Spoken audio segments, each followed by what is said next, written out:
Hello friends, வாங்க நம்ம இந்த சீரிஸோட நெக்ஸ்ட் பார்ட் பார்க்கலாம். போன பார்ட்டில் பூணும் ஃபாவும் கெஃபேல வச்சு பேசிட்டு இருப்பாங்க இல்லையா? அப்போ வந்து ஃபா இன்டிரெக்டாக கேட்பான், அந்த பர்சனுக்கு என்ன நிஜமாலுமே பிடிக்குமா? பிடிச்சிருந்தா கண்டிப்பாக நான் வர சொன்னா, நான் மீட் பண்ணணும்னு சொன்னா அவங்க வருவாங்கல்ல அப்படின்ற மாதிரியெல்லாம் அவன் பேசியிருப்பான். அதுக்கப்புறமா அங்கே கட் பண்ணி பூனோட ரூமில் தான் காட்டுறாங்க. பூன் வந்து ரொம்ப ஹாப்பி. அவன் வந்து டெய்லியும் டைரி எழுதுவான் இல்லையா? அதில் எழுதுறான். நான் வந்து இவ்வளோ நாளும் மழை பெஞ்சிட்டு இருக்கிற வானம், இருட்டா இருக்கிற வானம் எப்போ பிரைட்டா மாறும்னு வெயிட் பண்ணிட்டு இருந்தேன். நான் வெயிட் பண்ணதுக்கு ஒர்த்து தான். ஏன்னா, இப்போ வந்து என்னோட ஸ்கை வந்து பிரைட்டாக ஆரம்பிச்சிருக்கு. நான் ரொம்ப ஹேப்பியா இருக்கேன். எல்லாத்துக்கும் உனக்கு தான் தேங்க்ஸ் ஃபன். என்ன நீ வாழ சொன்ன. அதனால தான் நான் வாழ்ந்துக்கிட்டு இருக்கேன். இப்போ நான் ஹேப்பியா இருக்கேன்ற மாரி எழுதுவான். அதுக்கப்புறமா அங்க கட் பண்ணி மறுபடி இந்த கியூட்டி கேங்ஸ தான் காட்டுறாங்க. அப்போ தாவ கேட்பான், "உன் ஃபேஸ்ல வந்து ஒரு சந்தோஷம் தெரியுதே! என்ன விஷயம்?" அப்படின்னு கேட்டதுக்கு, பூன்னு சொல்லுவான், "ஆமா, நான் ஹேப்பியா இருக்கேன். ஏன்னா நான் கூட அ நாங்க 2 பேரும் தனியா சாப்பிட போனோம். அப்போ நெறைய விஷயம் பேசினோம். எனக்கு ரொம்ப ஹேப்பியா இருக்கு." அப்படின்னும்போது நார்த் கலாய்ப்பான், "பார்றா! எங்களெல்லாம் விட்டுட்டு தனியா போய் சுஷி சாப்பிட வாரேன்னு சொல்லிட்டு பொய் சொல்லிட்டு போய் சாப்பிட்ருக்க." அப்படின்னு சொல்லி கலாய்ப்பாங்க. அப்புறமா பூன்னு சொல்லுவான், நான் உங்க எல்லார்கிட்டயும் ஒண்ணு சொல்லணும். நான் வந்து ட்ராப் அவுட் ஆகப்போறேன் யூனிவர்சிட்டிய விட்டு. நெக்ஸ்ட் இயர்லேருந்து மறுபடியும் நான் ஃபர்ஸ்ட்லேருந்து ஸ்டார்ட் பண்ண போறேன்." அப்படின்றதும் இது வந்து இவங்களுக்கு ஷாக்கிங்கா இருக்கும். "என்னடா சொல்ற?" அப்படின்னதுக்கு, "ஆமா, எனக்கு வந்து ஃபோட்டோகிராஃபி தான் புடிச்சிருக்கு. நான் ஃபோட்டோகிராஃபி படிக்கணும்னு நெனைக்கிறேன். அந்த ஃபேக்கல்டில போயிட்டு ஜாயின்ட் ஆகணும்னு நெனைக்கிறேன். அதனால நான் இந்த வருஷம் மறுபடியும் என்ட்ரன்ஸ் எக்ஸாம் எழுத போறேன். உங்க எல்லாரையும் விட்டு நான் பிரிஞ்சிருவேன்ல." அப்படின்றதுக்கு ஃப்ரெண்ட்ஸ் வந்து சொல்லுவாங்க, "ஏன்டா சோகமா மூஞ்சி வச்சுட்டு இருக்கிற?" "அப்படியெல்லாம் கிடையாது. நம்ம என்னதான் வேற வேற ஃபேக்கல்ட்டில இருந்தாலும், வேற வேற இயர்ல படிச்சுட்டு இருந்தாலும், எப்பவுமே ஒண்ணா மீட் பண்ணிக்கலாம், பேசிக்கலாம், ஜாலியா இருக்கலாம்." அப்படின்றதுக்கு தாவோ சொல்லுவான், "ஆமா, நீங்க எல்லாரும் இப்போ பாருங்களேன், நோர்த்தோட ஆளு, அ டெர்ரோட ஆளு 2 பேருமே வந்து ஃபாவோட ஆளோட, அதாவது ஃபாவோட ஃப்ரெண்ட்ஸ் தானே. அதாவது அ பூனோட ஆள் ஃபாவோட ஃப்ரெண்ட்ஸ் தானே." அத வந்து தாவோ சொல்லுவான். "ஆமா, எப்படி பார்த்தாலும் எப்படியுமே நம்ம எல்லாரும் ஒண்ணா மீட் பண்ணிக்க தான் போறோம். ஸோ ப்ராப்ளம் கிடையாது." அப்படின்னு ஹேப்பியா பேசிட்டு வெளிய வராங்க. வந்ததுக்கப்புறமா எல்லாரும் கேட்பாங்க, "எங்க போலாம்? வெளிய போலாமா? சாப்பிட போலாமான்னா?" யூசுவலா நம்மளோட தாவோ சொல்லுவான், "இல்ல நான் வரல. நான் ரூமுக்கு போறேன். எனக்கு டயர்டா இருக்கு. எனக்கு வேற ஒர்க் இருக்கு." அப்படின்னும்போது இவங்க எல்லாரும் கோவிச்சுப்பாங்க. "என்னடா நீ எப்பவுமே எங்க கூட வெளிய வரமாட்டேங்கிற? நீ தனியாவே இருக்கிற. எங்களுக்கு தான்டா உன்ன பார்க்கும்போது லோன்லியா இருக்கு. ப்ளீஸ்டா எங்க கூட வா." அப்படின்னதுக்கு தாவோ வந்து போற ஐடியா இல்ல. அதுக்கப்புறமா அதுக்கப்புறமா மறுபடியும் பூன்கிட்ட கேட்பாங்க, "நீ வாரியாடா?" அப்படின்னதுக்கு, "இல்ல நான் வரலன்னுவாங்க." சொல்லுவான், "ஓஹோ! தனியா போய் உன் ஆள் கூட போயிட்டு சாப்பிட்றதுக்காகவா? அதனால தானே நீ வரமாட்டேன்னு சொல்ற." அப்படின்னதுக்கு இவன் சொல்றான், "டேய், அது ஏதோ ஒரு தடவ என்ன வெளியில கூட்டு போனான்டா. அதுக்காக எப்பவும் என்ன கூட்டு போ வேண்டியிருக்கா? அப்படி கிடையாதுல்ல." அப்படின்னதும் தாவோ சொல்லுவான், "நீ ரொம்ப தூரம் வந்துட்ட. இப்போ எனக்கு உன்ன நெனச்சா பெருமையா இருக்கு. நீ விட்றாத. ட்ரை பண்ணு. இன்னுமே நீ முயற்சி செய்." அப்படின்ற மாரி சொல்லுவாங்க. அதுக்கு பூணும், "ஆமா, எனக்கு தாவோ சொல்ற வேர்ட்ஸ் தான்டா என்கரேஜ் பண்ற மாதிரி இருக்கு." அப்படின்னு சொல்லி தாவோட கைய புடிச்சுக்கிட்டு, "நீ தான்டா எனக்கு எப்பவுமே ஆறுதலா பேசுற." அப்படின்றதும் மத்த ஃப்ரெண்ட்ஸ் எல்லாம் கோவிச்சுப்பாங்க. "நாங்க மட்டும் என்ன பண்றோம்? உனக்காக நாங்க எவ்வளோ ஹெல்ப் பண்றோம். உனக்கு நாங்க என்கரேஜ் பண்ற மாரி தானே பேசுறோம். ஆனா நீ என்ன? இவன் சொல்றத தானே நாங்களும் சொல்றோம்."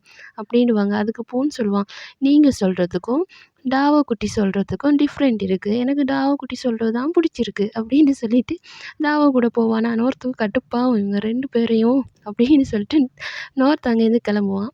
அதுக்கப்புறமா வந்து ஃபாவோட ரூம்ல தான் காட்டுறாங்க. ஃபா வந்து அவன் ஃபோன் குடுத்து விட்ட கேமராவ எடுத்து பார்த்துக்கிட்டு இருப்பான். அதுக்கப்புறமா ஸ்கைய ஃபோட்டோ எடுக்கிறது தானே பூனுக்கு ரொம்ப பிடிக்கும். ஸோ, அதனாலயா என்னன்னு தெரியல. இவனும் ஸ்கைய ஃபோட்டோ எடுத்துப்பான். எடுத்துட்டு அதில தான் அவங்க இப்போ லெட்டர் மாரி ஷேர் பண்ணிக்கிறாங்க இல்லையா? நோட்டெல்லாம் எழுதி அதில எழுதுறான். "நான் உன்ன பார்க்கணும்னு நினைக்கிறேன்." அப்படின்னு சொல்லி நிறைய விஷயங்கள் அவன் மனசுல இருக்கிறதெல்லாம் எழுதி வைக்கிறான். "நீ தயங்க மாட்டேன்னு நினைக்கிறேன். உனக்கு ப்ராப்ளம் என்னடா? நம்ம 2 பேரும் மீட் பண்ணலாமா? நீயே சொல்லு. உனக்கு ஓகேன்னா மட்டும் மீட் பண்ணலாம். உனக்கு எந்த பிளேஸ்ல மீட் பண்ணணுமோ, என்ன டைமிங்ல மீட் பண்ணணுமோ நீ சொல்லு." அப்படின்ட்டு சொல்லி அவன் எழுதியிருப்பான். அதுக்கப்புறம் நெக்ஸ்ட் டே வந்து அவனோட கிஃப்ட்ட குடுத்துட்டு, அவனுடைய கிஃப்ட்ட வந்து கலெக்ட் பண்ணிக்கிறான் அந்த கெஃபேல. அதுக்கப்புறமா உடனே அத எடுத்துட்டு போய் அதில என்ன இருக்கும் அப்படின்னு அவனுக்கு ஆர்வமா இருக்குது. ஸோ கொண்டு போய் வாசிக்கிறான். அந்த நோட்ல என்ன இருக்கும் அப்படின்னு சொல்லி பார்க்குறான். பார்த்தா அவனுக்கு பயங்கர ஷாக்கிங்கா இருக்கும். என்னன்னா அதில மென்ஷன் பண்ணியிருப்பான். "இல்ல நான் உன்ன மீட் பண்ணணும்னு நினைக்கிறேன். ஒரு தடவையாவது நான் உன்ன பார்க்கணும்னு நினைக்கிறேன்" அப்படின்னு சொல்லி. இத பார்த்ததும் பூனுக்கு ஒரு மாரி ஷாக்கிங்கா இருக்கும். இப்ப நான் என்ன பண்றது? எப்படி நான் அவன் முன்னாடி போய் நிப்பேன்? என்ன பார்த்ததுக்கப்புறம் அவன் எப்படி ரியாக்ட் பண்ணுவான்? என்ன சரி ப்ராப்ளம் ஆயினா எப்படி? நான் இன்னும் ரெடியா இல்லையே! அப்படின்ற மாரி திங்க் பண்ணுவான். அங்க கட் பண்ணி நம்மளோட பாசி கேங்க தான் காட்டுறாங்க. இவங்க எல்லாரும் பேசிக்கிறாங்க. அப்போ ஹில் கேட்பான், "நீ என்ன நினைக்கிற? பூன் வந்து உன்ன மீட் பண்ண வருவான்னு நினைக்கிறானா?" அதுக்கு சொல்லுவான், "அவன் கண்டிப்பா என்ன மீட் பண்ண வருவான். அவன் நோ சொல்ல மாட்டான்." அப்படின்றதும் ஹில் கேட்பான், "அது எப்படிடா கன்ஃபார்மா சொல்ற?" அப்படின்ட்டு.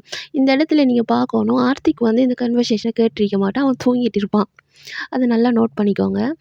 அப்போ வந்து இந்த 2 ஃப்ரெண்ட்ஸும் கேட்குறாங்க, "நீ எப்படி சொல்ற கன்ஃபார்மா?" அப்படின்னதுக்கு அவன் சொல்லுவான், "ஏன்டா அதுக்கு முன்னாடி நாங்க 2 பேரும் அந்த ரெஸ்டாரண்ட் போய் சாப்பிடும்போது நான் என்ன சொல்லணுமோ அத கரெக்ட்டா சொல்லிட்டேன். ஸோ இதுக்கப்புறம் அவன் நோ சொல்ல மாட்டான். கண்டிப்பா என்ன மீட் பண்ண வருவான். ஆனா அதுக்கு உங்க ஆளுங்களோட ஹெல்ப் தேவ." அப்படின்றதும் ஹில் சொல்லுவான், "டெர் வந்து எப்பவுமே ஃப்ரெண்ட்ஸுக்கு தான் சப்போர்ட் பண்ணுவான். ஸோ டெர் மூலமா எதுவும் நடக்கிறதுக்கு வாய்ப்பில்ல. பூனை என்ன டிசிஷன் எடுக்கிறானோ அதுக்கு டெர் ஓகே சொல்லிருவான். பட் நோர்த் அப்படி கிடையாது. நோர்த் தான் புஷ் பண்றதா இருந்தா பண்ணணும்." அப்படின்னு சொன்னதும் வந்து ஜோவான பார்ப்பான். ஏன்னா ஜோ சொன்னா நடக்கும் இல்லையா? நார்த் பண்ணிருவான் இல்லையா? அதனால அவன பார்த்துட்டு இருப்பான். அதுக்கப்புறமா ஹில் சொல்லுவான், "ஆமான்டா. நார்த் மூலமா மட்டும் தான் நம்மளுக்கு இப்போ பூன புஷ் பண்ண வைக்க முடியும். ஏன்னா பூன் வந்து ரொம்ப இன்ட்ரோவர்ட். அவன் ரொம்ப பயப்படுவான். வர தயங்குவான். அவன வர வைக்கணும் அப்படின்னா, அந்த சைட்ல இருந்தும் யாராச்சும் புஷ் பண்ணணும் அவனுக்கு. அதனால நம்ம அதுக்கு வேற யாரும் கரெக்ட்டா வரமாட்டாங்க. அதுக்கு கரெக்ட்டான ஆளு நம்ம நார்த்து தான். ஸோ நீ தான் அத பண்ணணும்." அப்படின்னு ஜோ கிட்ட சொல்லிருவாங்க. ஜோவும் சரி ஓகே நான் ட்ரை பண்றேன் அப்படின்னு சொல்லிருவான். எல்லாம் முடிஞ்சதுக்கு அப்புறமா தான் ஆர்த்திக் வந்து கண்ண தொறப்பான். அப்புறம் தான் அவன் அவன் தூங்கி எந்திரிக்கிறான். எந்திரிச்சதும் கேட்பான், "என்னடா ரொம்ப நேரமா பேசிட்டு இருக்கீங்க? சத்தமா இருக்குது. என்ன பேசுனீங்க?" அப்படின்னு கேட்டதுக்கு இவங்க எல்லாரும் சிரிச்சுக்கிட்டு அவன்கிட்ட எதுவும் சொல்ல மாட்டாங்க. இந்த கேங்ல வந்து ஒவ்வொருத்தரும் ஒவ்வொரு கேரக்டர். அதாவது ஜோ வந்து ரொம்ப எப்படி சொல்றது? ஒரு ஏடிஎம் மாதிரி எல்லாத்துக்குமே காசு செலவழிப்பான். அவன்கிட்ட அவ்வளோ பணம் இருக்கு. ஹில் வந்து ரொம்ப இன்டெலிஜென்ட். அதாவது அவனுக்கு எல்லாமே தெரியும். ஃப்ரெண்ட்ஸ பத்தின டீட்டெயில்ஸ் எல்லாமே. ஸோ டக்குன்னு அவன் எல்லா விஷயத்தையும் கண்டுபிடிச்சிருவான். ஆனா நம்ம ஆர்த்திக்கு அவன் தெரிஞ்சு பேசுறானா, தெரியாம பேசுறானான்னு தெரியாது. ஆனா அவன் பேசுறது கரெக்ட்டா இருக்கும். இந்த இடத்துல கூட இவங்க எல்லாரும் சிரிக்கிறத பார்த்துட்டு ஆர்த்திக் கேட்பான். பார்த்து, "என்னடா நீ இன்னைக்கு புதுசா என் கண்ணுக்கு ஜோ மாரி தெரியுத?" அப்படின்றதும் ஜோ கேட்பான், "அது எப்படி? அவன் எப்படி என்ன மாரி இருக்கிறேன்னு சொல்ற?" அப்படின்றதும் ஆர்த்திக் சொல்லுவான், "இல்ல நீ ஏதாச்சும் எவில் பிளான் பண்ணிட்டேன்னா இப்படி சிரிப்பல்ல ஒரு மாரி" அப்படின்னு சிரிச்சு காட்டி இது மாரி சிரிப்பல்ல, அது மாரி இன்னைக்கு அவனும் சிரிக்கிறான். அப்போ கன்ஃபார்மா அவனும் ஏதோ ஒரு எவில் பிளான் போட்டான் போல அப்படின்னு ஆர்த்திக் கன்வர்சேஷன்ல என்ன நடந்துச்சுன்னே தெரியாது. பட் கரெக்ட்டா சொல்றான். என்னன்னா, நிஜமாலுமே பிளான் பண்ணிட்டான். ஸோ அதத்தான் வந்து ஆர்த்திக் சொல்றான், "உன் மூஞ்சில ஏதோ ஒண்ணு வித்தியாசமா இருக்கு. ஜோ மாரி பண்ற. ஸோ ஏதோ ஒரு பிளான் பண்ணியிருக்க போல" அப்படின்னு. இத கேட்டுட்டு ஜோக்கு தான் பெருமையா இருக்கும். ஜோவ வந்து ஹேண்ட்ஸம்டுலாம் ஆர்த்திக் சொல்லுவான். அப்படியே ஐஸ் வைக்கிற மாரி ஜோவ பத்தி பெருமையா சொன்னதும், ஜோ வந்து பணம் குடுப்பான். "இந்தா வச்சுக்கோ, இந்தா வச்சுக்கோ" அப்படின்னு. அது காமெடியா இருக்கும். ஆர்த்திக் வந்து மறுபடி அவன ஹேண்ட்ஸம் அப்படி இப்படின்னுலாம் சொல்லிட்டு பணத்த வாங்கிப்பான். அங்க கட் பண்ணா, இப்போ வந்து பூன தான் காட்டுனாங்க. பூன் வந்து ரொம்ப டென்ஷனா இருக்கான். என்ன பண்றதுன்னு தெரியல. ஆனா முடியாதுன்னு சொல்லவும் முடியாது இல்லையா? ஏன்னா ஆல்ரெடி வந்து சொல்லியிருப்பான்.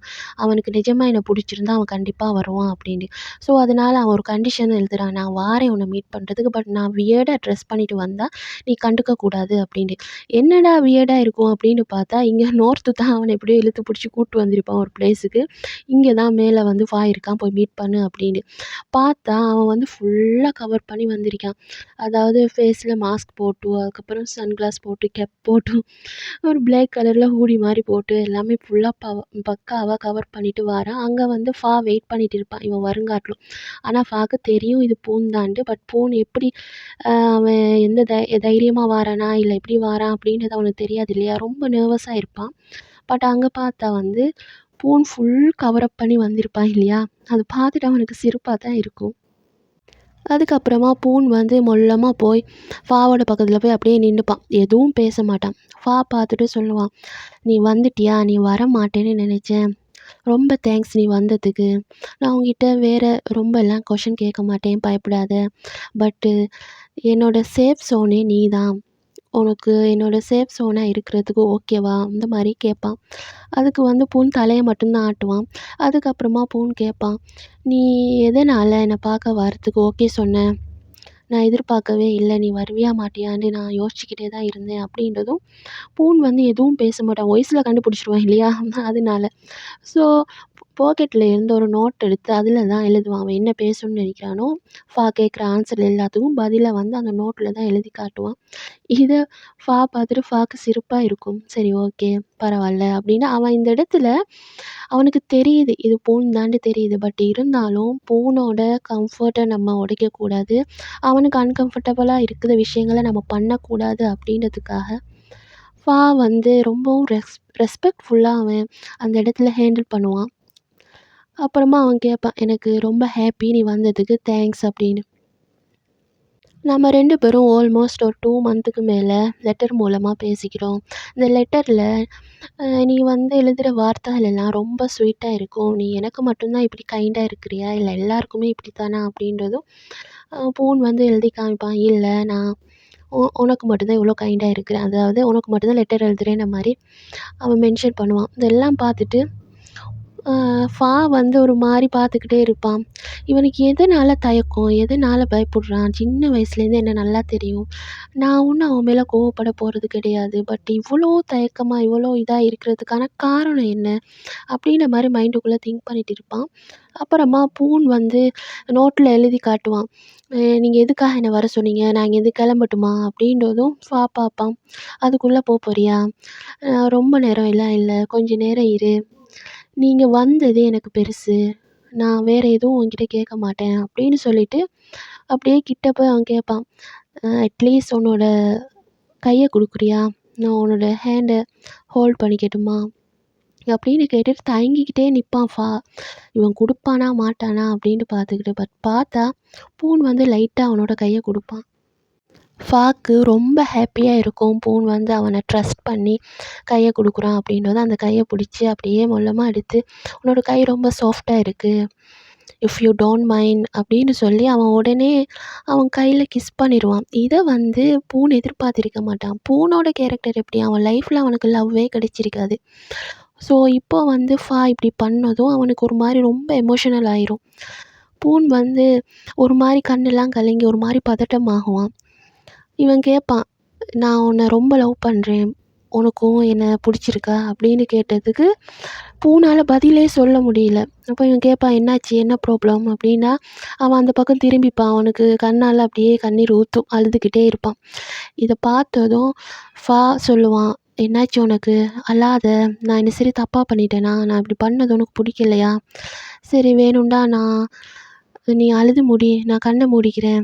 உனக்கு கண்ண துடைக்கணும் அப்படின்னா, நீ துடைச்சிக்கோ. நான் உன்ன பார்க்க மாட்டேன்.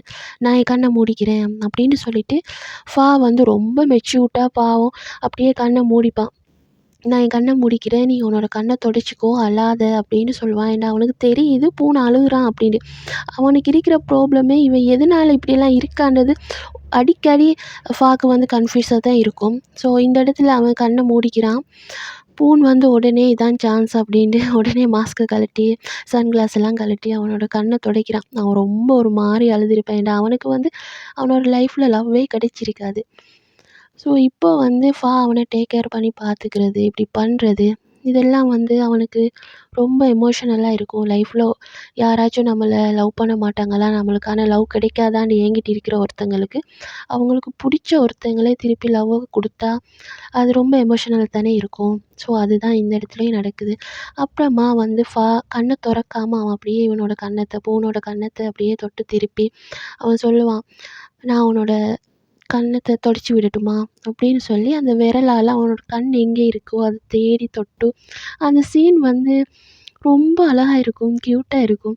அவன் கண்ண தொறக்க மாட்டான். கண்ண தொறக்காமலே அவன் நெனச்சிருந்தா கண்ண தொறந்து பார்த்துருக்கலாம். பட் அப்படி பார்த்தா பூன் வந்து ரொம்ப அன்கம்ஃபர்டபுளா இருப்பான். அவன் பயந்துருவான் அப்படின்றதுக்காக கண்ணையே தொறக்க மாட்டான். அப்படியே அவனோட கண்ணீர தொடச்சு விட்டுட்டு, கன்னத்துல இருக்கிற கண்ணீரெல்லாம் தொடச்சு விட்டுட்டு, அப்படியே அவனோட விரலால பூனோட லிப் எங்கே இருக்குது அப்படின்னு சொல்லி தேடி அந்த விரலால் பூனோட லிப்பை தேடி தொட்டு பார்ப்பான். பார்த்துட்டு அதுக்கப்புறமா என்ன நினச்சான்னு தெரியல, பூனும் அப்படியே ஃப்ரீஸ் ஆகி தான் இருப்பான். லிப்பை தொட்டு பார்த்துட்டு சரி ஓகே அப்படின்னு உடனே ஃபா வந்து பூனை கிஸ் பண்ணிடுவான். இதை பூன் கொஞ்சமும் எதிர்பார்த்திருக்க மாட்டான். இவன் இவ்வளோ சாஃப்டாக இவ்வளோ பொறுமையாக அவனை ஹேண்டில் பண்ணுறான் இல்லையா, இது வந்து பூனுக்கு ரொம்ப பிடிச்சிருக்கும். ஃபா கிஸ் பண்ணிடுவான். இந்த இடத்துல வந்து ஃபா கிஸ் பண்ணுறது ரொம்ப சாஃப்டான ஒரு கிஸ்ஸிங் சீனாக காட்டுவாங்க. பட் நாவல் ரீட் பண்ணவங்களுக்கு தெரியும், ஃபாவை இது வரைக்கும் சீரீஸில் ரொம்ப சாஃப்டான ஒரு பர்சனாக தான் காட்டியிருப்பாங்க. பட் நாவலில் அப்படி கிடையாது. அதாவது ஆரம்பத்தில் அப்படி தான் காட்டுவாங்க. பட் போக போக தான் தெரியும் அவங்களோட கேங்லேயே ரொம்பவுமே ரொமான்டிக்கான பர்சன் அப்படின்னா அது ஃபா தான். இதுக்கப்புறமா தான் பூனோட லைஃப்பில் நிறைய சேஞ்சஸ் வரப்போகுது. இவங்க 2 பேரும் கிஸ் பண்ணிக்கிறதோட இந்த எபிசோட் முடியுது. கிஸ் பண்ணுறதோட முடியல, கிஸ் பண்ணி முடித்ததுக்கப்புறம் பூன் வந்து அப்படியே தள்ளி போயிடுவான். உடனே கேப்பை போட்டுட்டு கண்ணாடி மாஸ்கெல்லாம் போட்டுட்டு மற்ற பக்கம் திரும்பி ஓட பார்ப்பான். அப்போது ஃபா வந்து சொல்லுவான், கொஞ்சம் நில்லு, வெயிட் பண்ணு, நான் ஒன்று சொல்லணும். உன்னோட சாஃப்டான லிப்ஸ் நான் கிஸ் பண்ணும்போது எனக்கு ரொம்ப பிடிச்சிருந்தது, உனக்கும் இந்த கிஸ் பிடிச்சிருக்குன்னு நினைக்கிறேன் அப்படின்னு சொன்னதும் பூன் எதுவும் பேச மாட்டான். பட் பூன் ரொம்ப ஒரு மாதிரி நர்வஸ் ஆகிருப்பான். ஸோ அங்கேருந்து ஓடி போயிடுவான். போகும்போது அவனோட நோட் புக்கையும் கீழே விட்டுட்டு தான் போவான். தான் அவனை பார்க்கும்போது சிரிப்பாக இருக்கும். பூன் அங்கேருந்து ஒரு மாதிரி குழந்த மாதிரி ஓடி போவான். அவனுக்கு எமோஷனலாகவும் இருக்கும். அதே சமயம் அவன் இதை எதிர்பார்த்திருக்க மாட்டான் இல்லையா, ஃபா வந்து தன்னை கிஸ் பண்ணுவான் அப்படின்னு. பூன் என்ன நினைப்பான்னா, ஃபாக்கு நம்ம யாருன்னு தெரியாது, அந்த பர்சன் லெட்டரில் இருக்க பர்சனை தான் அவன் விரும்புகிறான், அதனால தான் கிஸ் பண்ணியிருக்கிறான் அப்படின்னு. பட் ஃபாக்கு வந்து நல்லா தெரியும் அது பூன் தான் அப்படின்னு. ஸோ அவன் அங்கேருந்து போனதுக்கப்புறம் நம்ம ஃபா வந்து ரொம்ப ஷையாக திரும்பி பார்த்துட்டு அவனோட லிப்பை தொட்டு பார்த்துட்டு திங்க் பண்ணிட்டு இருப்பான். நான் மறுபடியும் சொல்கிறேன், நாவல் ரீட் பண்ண கிடைச்சா தயவு செஞ்சு போய் ரீட் பண்ணுங்கள். என்னடா இவங்க 2 பேரோட ஸ்டோரி அவ்வளோ நல்லா இருக்கும். ஃபா வந்து பூனை ப்ரொடெக்ட் பண்ணுறதுக்காக அவன் ஒரு முழுசாக மாறின சந்திரமுகியை பாரு அப்படின்ற மாதிரியெல்லாம் மாறிடுவான் பின்னாடி. சரி ஓகே, அதை போக போக பார்க்கலாம். இதோடு இந்த எபிசோட் முடியுது மக்களே. நெக்ஸ்ட் எபிசோடில் பார்க்கலாம். அதுவரையில் பாய்.